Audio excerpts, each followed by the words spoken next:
গত 7ই মে লোকসভা নির্বাচন হয়েছিল। 4 জুন ফলাফল ঘোষণা হয়। উত্তর মালদা লোকসভা নির্বাচনে জয়ী হন বিজেপি প্রার্থী খগেন মুর্মু। জয়ের পর উত্তর মালদা কেন্দ্রের জনগণ এবং বিজেপি কর্মীদের সঙ্গে অভিবাদন করলেন খগেন মুর্মু। শুক্রবার সকাল 11:30 নাগাদ পুরাতন মালদার নবাবগঞ্জ এলাকায় এসে উপস্থিত হন তিনি। জনগণ এবং বিজেপি কর্মীদের সঙ্গে অভিবাদন করেন খগেন মুর্মু। এদিন সাংসদ খগেন মুর্মুকে নিয়ে বিজয় যাত্রা বের হয়। এদিন সাংসদ ছাড়াও উপস্থিত ছিলেন উত্তর মালদা জেলা সাংগঠনিক সভাপতি উজ্জ্বল দত্ত, হবিবপুর বিধানসভা কেন্দ্রের বিধায়ক জুয়েল মুর্মু, বিজেপির নগর মণ্ডলের সুজিত দাস, পৌরসভা 2 নম্বর ওয়ার্ড কাউন্সিলর বাসন্তী রায়, 3 নম্বর ওয়ার্ড কাউন্সিলর স্বপ্না হালদার, 1 নম্বর ওয়ার্ড বিজেপি নেতা সাগর গৌর সহ আরও অন্যান্যরা। এদিন দ্বিতীয়বারের নবনির্বাচিত সাংসদ খগেন মুর্মুকে ফুলের তোড়া দিয়ে শুভকামনা জানানো হয় পুরাতন মালদার বিজেপির পক্ষ থেকে। আবির খেলায় মাতেন বিজেপি কর্মী সমর্থকরা। এদিন প্রথমে সাংসদ নবাবগঞ্জ এলাকার কৃষ্ণ মন্দির ও কালী মন্দিরে গিয়ে প্রণাম করেন। পরবর্তীতে একটি বাইক র্যালিও বের হয়। এই বাইক র্যালিটি মালদা বিধানসভা কেন্দ্রের শহর এলাকা পরিক্রমা করে শেষ হয় হবিবপুর বিধানসভা এলাকার বেশ কিছু এলাকা পরিক্রমার মধ্য দিয়ে। এদিন সংবাদ মাধ্যমের মুখোমুখি হয়ে ভোটারদের কৃতজ্ঞতা জ্ঞাপন করেন সাংসদ খগেন মুর্মু। পাশাপাশি রাজ্যে উন্নয়ন নিয়ে তৃণমূলকে তীব্র কটাক্ষ করেন তিনি।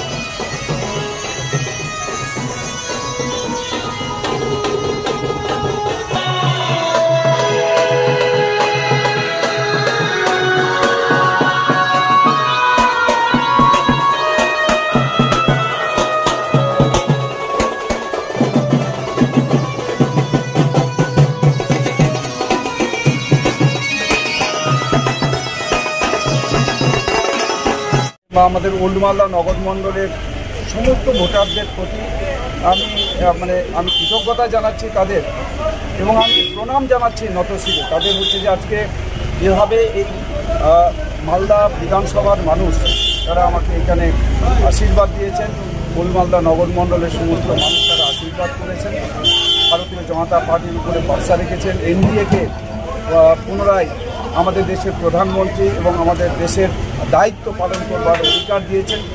সেই জন্যেই এই যে আমাদের মালদার ওল্ড মালদা নগর মণ্ডল এবং মালদা বিধানসভা, যেখানে আমাদের এই 7টা বিধানসভার মধ্যে এই ওল্ড মালদা বিধানসভা, মালদা বিধানসভা এবং ওল্ড মালদা নগর মণ্ডল এটা প্রথম হাইস্ট হয়েছে। এত বেশি মানুষ তারা এখানে সমর্থন দিয়েছেন, এটা কল্পনার বাইরে। তাই আমি তাদের প্রতি আরেকবার আমি কৃতজ্ঞতা জানাচ্ছি এবং তাদের চরণে নতশিরে তাদের প্রণাম জানাচ্ছি। এবং আজকে আমরা এখানে যারা উপস্থিত হয়েছি, আমাদের সারাদিন ধরে কর্মসূচি আছে যে আজকে আমরা এখান থেকে যে আমরা এই নগর মণ্ডলের 1 নম্বর আমাদের ওয়ার্ড থেকে আমরা শুরু করছি। আমাদের এখান থেকে প্রত্যেকটা মানুষের কাছে আমি একজন এই এলাকার প্রতিনিধি হিসেবে তাদের আশীর্বাদ পেয়ে যেভাবে আজকে আমাকে সাংসদ করেছেন, সেই জন্যই মানুষের তাদের সবার কাছে একবার করে আবার পৌঁছানো, তাদের প্রণাম জানানো বলছি। এখান থেকে আমরা হবিবপুর বিধানসভায় আমরা শেষ করব। কি কি কাজ বাকি রয়েছে, কি করবেন আগামী দিনে, কি পরিকল্পনা? পশ্চিম বাংলায় তো আমাদের রাজ্যের যে মুখ্যমন্ত্রী এবং রাজ্যের তৃণমূল কংগ্রেস পশ্চিম বাংলায় তো কোনো কাজই করতে দিচ্ছে না। কেন্দ্রীয় সরকারি প্রকল্পগুলো তারা লুট করছেন। বাস্তবে কেন্দ্রীয় সরকারের যে সমস্ত প্রকল্পগুলো আছে, এই প্রকল্পের টাকা লুট হয়। প্রকৃত মানুষের কাছে প্রকল্পের যে অধিকার, যাদের উদ্দেশ্যে আজকে তৈরি করেছেন আমাদের দেশের প্রধানমন্ত্রী, সবকা সাথ সবকা বিকাশ সবকা প্রয়াস, এর যে আজকে চেষ্টা, সবকা সাথ সবকা বিকাশ নিয়ে শুরু করেছিলেন, সবকা বিশ্বাস অর্জন করেছিলেন 2019-এ, এবং সবকা প্রয়াস নিয়ে আমাদের দেশকে আরও উন্নত করা, আমাদের দেশকে আবার আত্মনির্ভর করা, আমাদের দেশকে হচ্ছে বিশ্বের মধ্যে বিশ্বগুরু তৈরি করা, এই যে বিকশিত ভারত তৈরি করার যে কাজ চলছে, এই কাজে তৃণমূল কংগ্রেস পুরোপুরি বাধা দিচ্ছে। দরকার ডিজাস্টার ম্যানেজমেন্টের যে টাকা পাওয়া যায় সেটা শুধু বর্ষাকালে তারা খরচ করে, এই টাকা তো কেন্দ্র দেয়।